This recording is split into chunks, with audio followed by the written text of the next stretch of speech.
Office में चुप रहने को ना अक्सर प्रोफेशनलिज्म मान लिया जाता है। पर क्या हो अगर हमारी यही चुप्पी, हम अच्छे लोगों की यही खामोशी धीरे धीरे बुराई को पनपने का मौका दे रही हो? आज हम इसी मुश्किल सवाल को समझने की कोशिश करेंगे।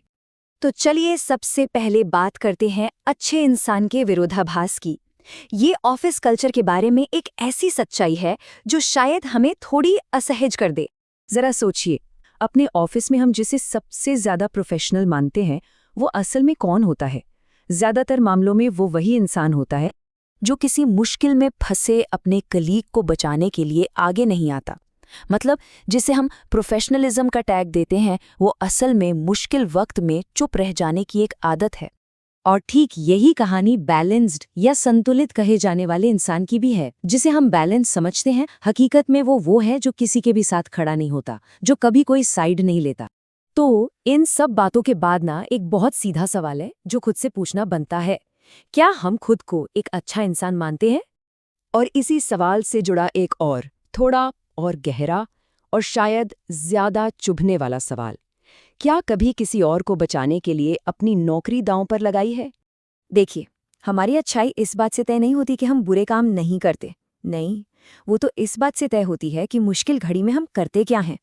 और अगर ईमानदारी से सोचें तो ज्यादातर लोगों का जवाब नहीं ही होता है। अब ये जो हो रहा है ना, ये कोई नई बात नहीं है। इतिहास हमें सिखाता है कि कैसे बुराई धीरे धीरे नॉर्मल हो जाती है, और इसके लिए हमें इतिहास से एक बहुत ज़रूरी सबक लेना होगा।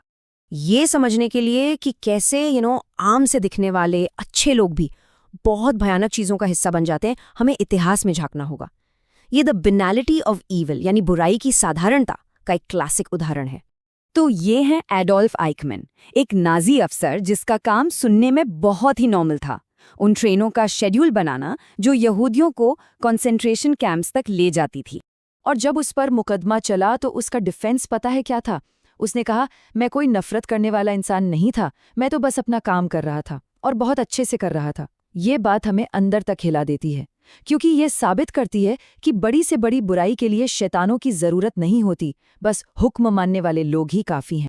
अब वो तो इतिहास की एक बहुत एक्सट्रीम घटना थी, पर सवाल ये है कि क्या हम अपनी रोजमर्रा की ऑफिस लाइफ में भी जाने अनजाने में ऐसे ही खामोश साथी बन जाते हैं? हम सबके मन में सबसे पहले यही आता है, अरे हमारे ऑफिस में तो ऐसा कुछ नहीं होता। पर सच में क्या हम वाकई इतने अलग हैं? जरा इस सिचुएशन को इमेजिन कीजिए। एक मीटिंग हो रही है, एक जूनियर कलीग को सबके सामने जलील किया जा रहा है बेवजह, और कमरे में बैठे हर एक इंसान को पता है कि ये गलत हो रहा है, लेकिन कोई कुछ नहीं कहता, सब चुप। मीटिंग खत्म होती है और सब अपने अपनी डेस्क पर वापस जाकर काम में लग जाते हैं, जैसे कुछ हुआ ही नहीं। यहाँ ये समझना बहुत जरूरी है कि आपकी खामोशी न्यूट्रल नहीं है, वो उस गलत करने वाले के लिए एक तरह से परमिशन बन जाती है। आपकी चुप्पी उसे और हिम्मत देती है। तो फिर सवाल वही है, आखिर हम चुप रहते क्यों हैं? हम खुद को क्या बहाने देते हैं? चलिए इन बहानों को जरा गौर से देखते हैं। पहला बहाना, मैं तो बस प्रोफेशनल बन रहा हूं। नहीं, हकीकत यह है कि आप डरे हुए हैं। दूसरा, ये मेरा काम थोड़ी है। अच्छा, मतलब कुछ गलत हो रहा है और क्या ये वजह काफी नहीं है? और फिर सबसे बड़ा बहाना, सबसे बड़ा डर, मेरी नौकरी खतरे में पड़ जाएगी। और इसका सीधा सा मतलब ये है कि आपने अपनी नौकरी को अपनी ज़मीर से, अपनी ईमानदारी से ऊपर रख दिया है। और इस चुप्पी का जो नतीजा है ना, वो बहुत खतरनाक है। ये एक ऐसा साइकिल शुरू कर देता है, एक ऐसा चक्र जहां कोई किसी के लिए नहीं बोलता। आज आप किसी के लिए चुप रहेंगे, कल पूरी दुनिया आपके लिए चुप रहेगी। तो अब हम आते हैं आखिरी चुनाव पर, वो पल जब हमें आईने में खुद को देखना है। तो बस खुद से ईमानदारी से ये सवाल पूछिए, पिछले 6 महीनों में क्या आप कभी किसी ऐसी चीज के खिलाफ खड़े हुए हैं जिसके बारे में आपको पता था कि वो गलत है? याद रखिए, चुप्पी न्यूट्रलिटी नहीं होती। ये अपने आप में एक फैसला है, एक ऐसा चुनाव है जो हमेशा हमेशा ताकतवर का साथ देता है, कमजोर का नहीं।